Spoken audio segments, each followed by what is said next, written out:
Legacy Telugu stories, పిల్లల నీతి కథలు, తండ్రికి తగ్గ కొడుకు. ఒకానొక గ్రామంలో ఉండే బుచ్చయ్య అనే అతన్ని చూడడానికి చాలా కాలం తర్వాత గంగయ్య అనే అతను వచ్చాడు.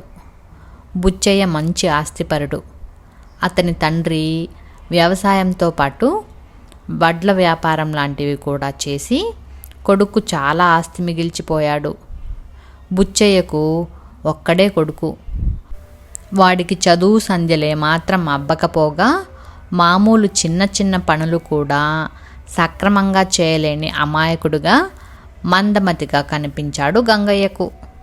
మాటల సందర్భంలో గంగయ్య బుచ్చయ్యతో, మీవాడు మరీ అమాయకుడుగా కనిపిస్తున్నాడు, మంచి గురువును పెట్టి ఏదో విధంగా వాడికి చదువు సంధ్యలు నేర్పిస్తే బాగుండేది. నీ తర్వాత ఇంత ఆస్తిని వాడు ఎలా కాపాడుకోగలడా అని నాకు అనుమానంగా ఉన్నది అన్నాడు. దీనికి బుచ్చయ్య చిరుకోపంగా, గంగయ్య, చదువుకున్నవాడే తెలివి గలవాడనుకోకు.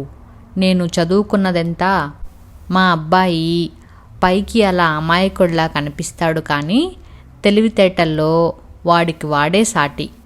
కావాలంటే నువ్వే పరీక్ష చెయ్యి అన్నాడు. అప్పుడు గంగయ్య బుచ్చయ్య కొడుకుని దగ్గరకు పిలిచి, బాబూ, ఇది ఏ ఋతువు? ఎండాకాలమా, వానాకాలమా, చలికాలమా అని అడిగాడు. ఆ కాలాల సంగతి నాకు తెలియదు. దుకాణాల్లో ఎక్కడ చూసినా మామిడికాయలే అన్నాడు వాడు.